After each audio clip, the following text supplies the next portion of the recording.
I got a chance to interview a very forward-moving organization that found a very interesting application for wireless storage and how they are combating the data sharing challenges in areas that have no internet. Let's listen. There is an organization that you may not expect to have accomplished some noteworthy technological marvels, such as the first motion picture with synchronized sound, the record for the most distributed magazine in the world, and currently the most translated website in the world in over 1,000 languages, smashing Google at 108 languages and Microsoft at 51 languages. Now, although they're not well known for their use and development of technology, they have accomplished several technological feats that I feel makes them worthy to be on our show today. Joining us from New York, Bryce Himmelgarn. He is the U.S. branch office spokesperson for Jehovah's Witnesses. Hi, Bryce. How are you? Hey, good, Aaron. Nice to be with you. You know, one of the main reasons why we wanted to have you on the show today is an interesting application for a technology that you call JW Box and the benefits that it brings to offline communities that don't have access to the internet. So can you tell us exactly what exactly does JW Box do and how does it work? Yeah, sure, Aaron. So it's a really actually exciting technology, and I think part of the excitement is how simple it is, using existing technology to fill a real need that we have in our organization. So I think it's important just to establish a little bit that Jehovah's Witnesses, more than ever, are using electronic means.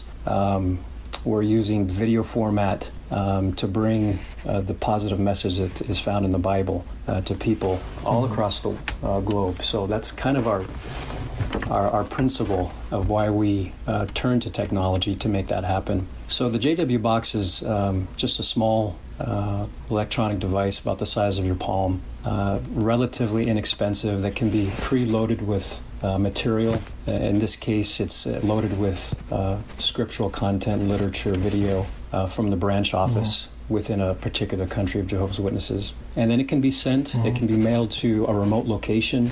There are many locations in Africa, for example, in South America, that due to expensive internet or no internet at all, have challenges downloading material that's available on our website, jw.org.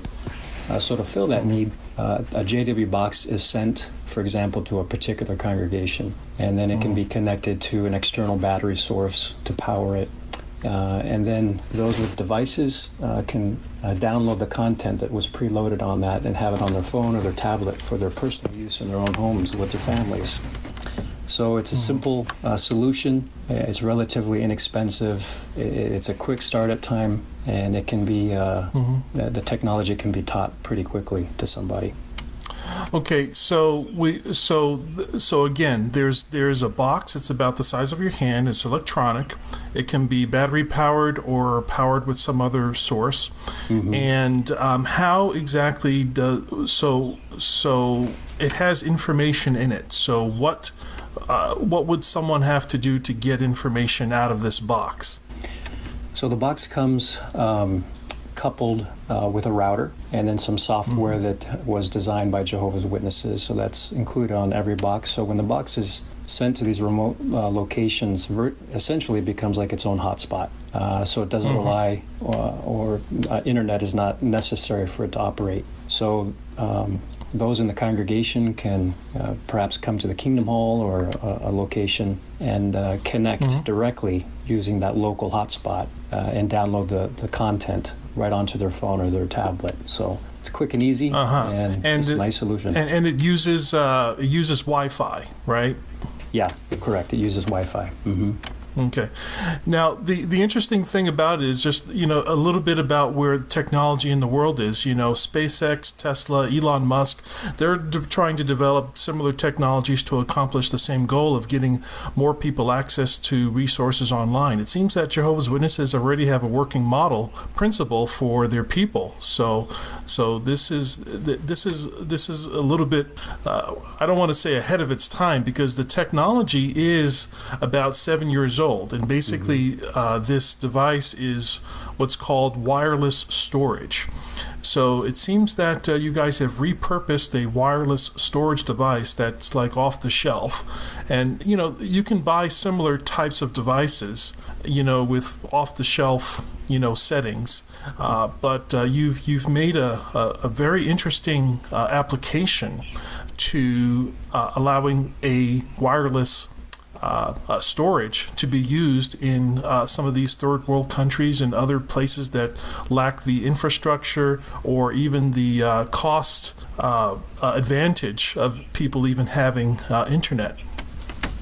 Yeah, that's a good point, Aaron. And I'll tell you, Jehovah's Witnesses were highly motivated when it comes to sharing Bible truth with people.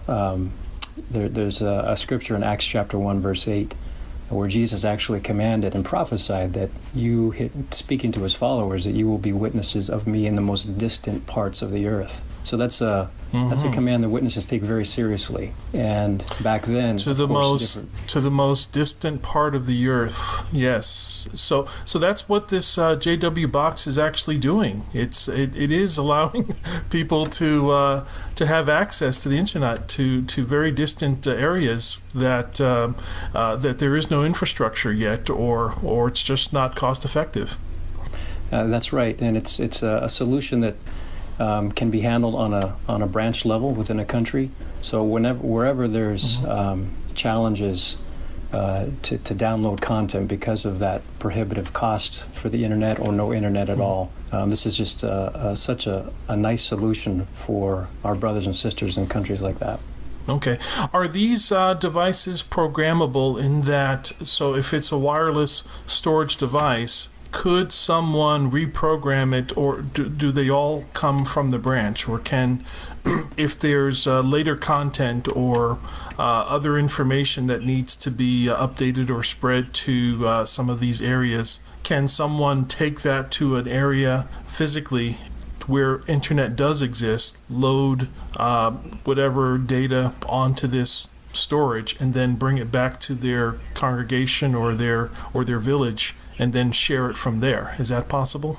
That's an option for sure. Typically what happens, Aaron, is the branch office will load USB keys right there at the branch office with the most recent content, recent literature, recent content for congregation meetings, which of course includes videos and scripture, loads that on the USB key, and then ships that to the congregations in need, and then they can just simply connect that key to the JW box, download all the recent content, and make it available to the congregation. Okay, so the JW box has a USB plug on it, so yes, you can load the content somewhere else and then bring that USB flash drive and plug it into the JW box, and now it has all this extra content that can, updated content that can be shared again. Yeah, exactly, and then that's the arrangement as it stands, and then no one in these remote areas is dependent on downloading that content from unreliable internet, so it works really well.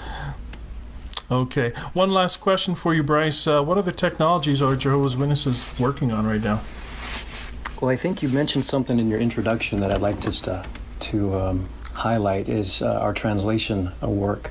Our website, as you mentioned, jw.org, is the most widely translated website on the planet. And in particular, a lot of work has gone into translation of the Bible, the New World Translation of the Holy Scriptures. And while there's content in over 1,000 languages on jw.org, well over 100 languages are available with the New World Translation. So that's technology is heavily used in that type of work too, to make it available to as many people in as many different languages around the globe. So that's an exciting part of the work that witnesses are involved with. And just, I did a little bit research, a little bit into the archives too. Jehovah's Witnesses back in I think the 80s, 70s or 80s, maybe not that far back, also developed a program called MEPS. and MEPS is multilingual. It's a multilingual program that they were doing translations using computers way before Google, way before Microsoft. They produced their own programs. So these are some amazing technology feats that people will just marvel at in the technology world. Yeah, that's a term that you don't hear too many times these days, MEPS, but I believe it's multi-language electronic phototype setting system, which, you're right, it was developed decades ago and very heavily used in the early days of translation work, and continues to be used for this work. But it does show the dedication witnesses have to this work and how long they've been doing it. Right. So it goes back. Right, and you really decades. take that scripture about to the ends of the earth. You really, obviously, you're very motivated for that. Well, Bryce, we are out of time. Thank you very much for joining us on the show today. Bryce Himmelgarn, U.S. Branch Office spokesperson for Jehovah's Witnesses, sharing with us useful technology being put into the offline communities and third world countries. We'll probably have you on the show at some future time. Have a good one. Thanks so much, Aaron. That was a great interview. Up next on the Computer Doctor Show, what you need to know about the end of Flash support. We'll also try to take some of your calls on our open lines, 520-790-2040. You're listening to the Computer Doctor Show on KVOI 1030 Tucson. We'll be right back after this quick break. Stay tuned. Ugly Goose Car Rental is new in Tucson, providing a low-cost